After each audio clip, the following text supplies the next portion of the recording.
Hello everyone. Our topic for today is solving two-step inequality. Remember, when dealing with inequality, the two sides of our algebraic expression may or may not be equal. Let's first discuss what are the symbols of inequalities. So this symbol represents less than. This symbol represents greater than. This symbol here represents less than or equal to. And then this symbol represents greater than or equal to. We're going to be using these four symbols in our inequality. Let's first review some of the previous topics that we had. So previously we discussed about undoing the operation. Again, to undo the operation, perform the reverse of the operations. And the reverse of addition is subtraction and vice versa. The reverse of multiplication is division and vice versa. We're going to be showing you these steps in our examples later. Let's review also the order of operations. So remember your parentheses, exponent, multiplication, division, addition, and subtraction. To do the operation, you start from the top to bottom. And to undo the operation, which we're going to be using for today's topic, we're going to be doing from the bottom all the way to the top. Let's have one example here. So if we want to evaluate 7x minus 12 is greater than or equal to 37, so we want to find the value of the x to make our inequality true. So the first step is to undo the minus 12 or the subtraction. So to undo that, you have to add 12 to both sides. So adding 12 to negative 12, that will give you 0. So you will have 7x on one side. Adding 12 to 37, that will give you 49. So now our new equation will be 7x greater than or equal to 49.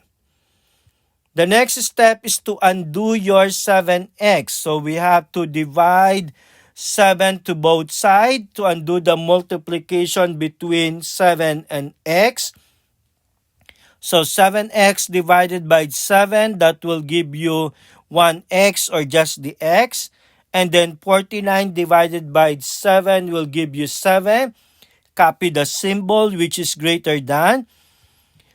So the possible values of your x can be any number greater than or equal to 7.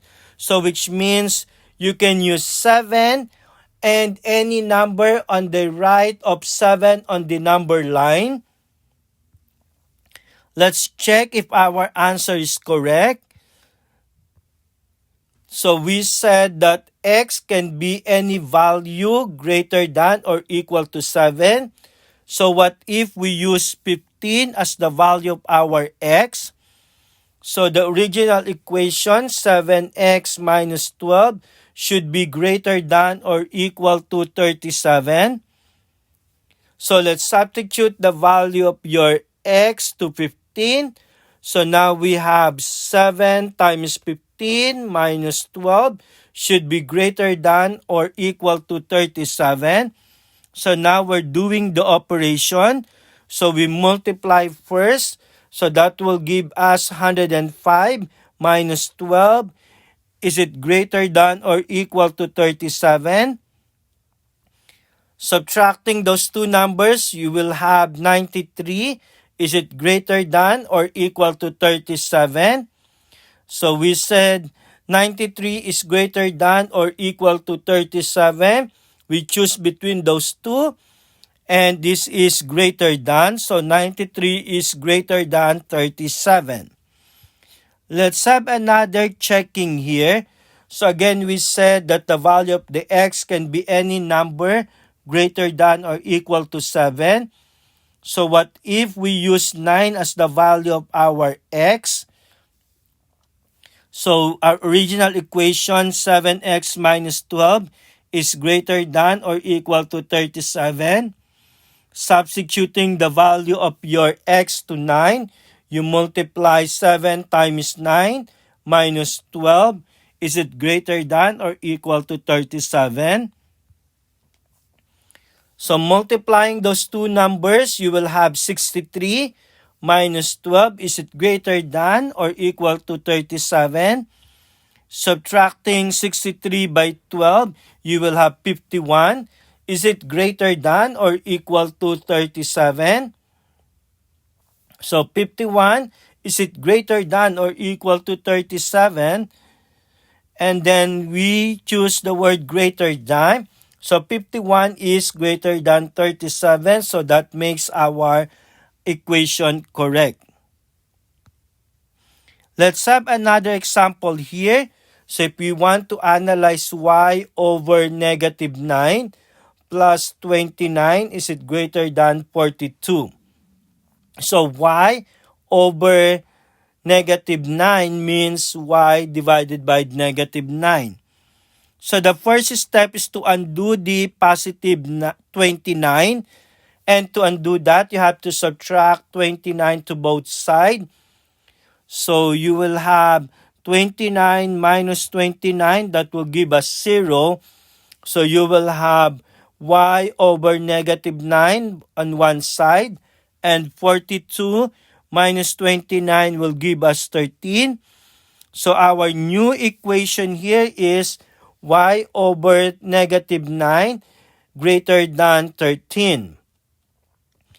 Now we want to undo the y divided by negative 9 by multiplying negative 9 to both sides.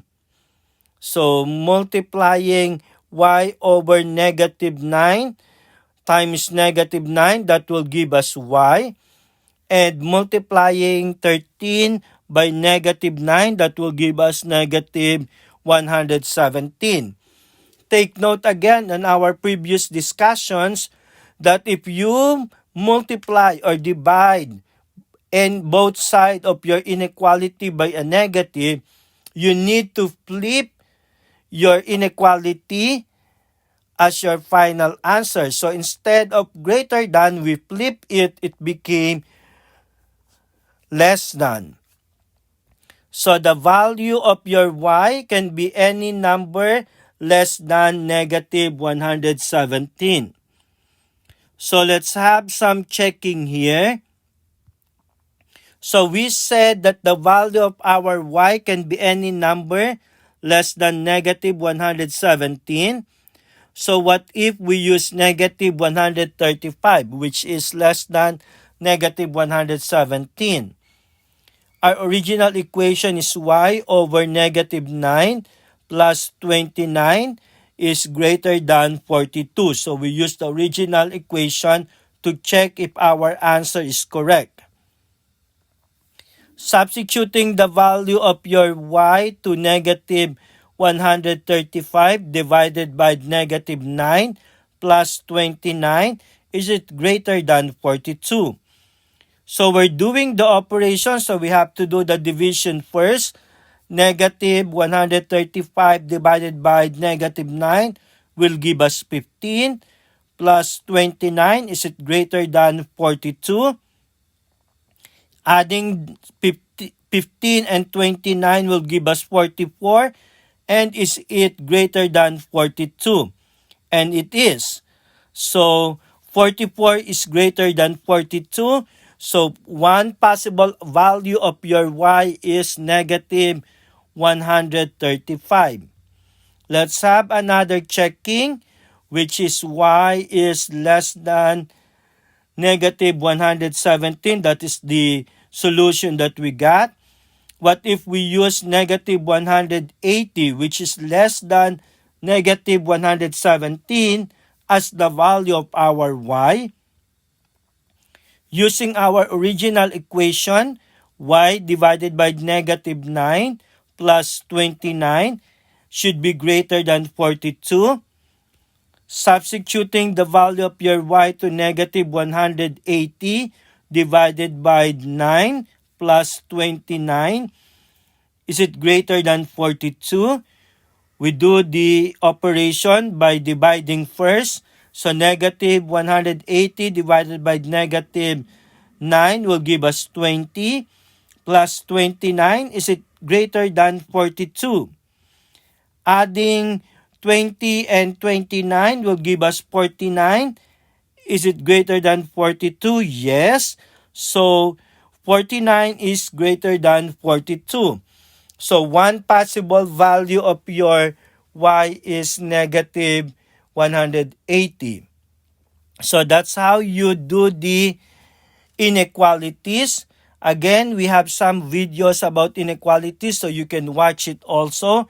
Thank you for watching our video, and we hope that you learned something today. Have a good day. Bye-bye.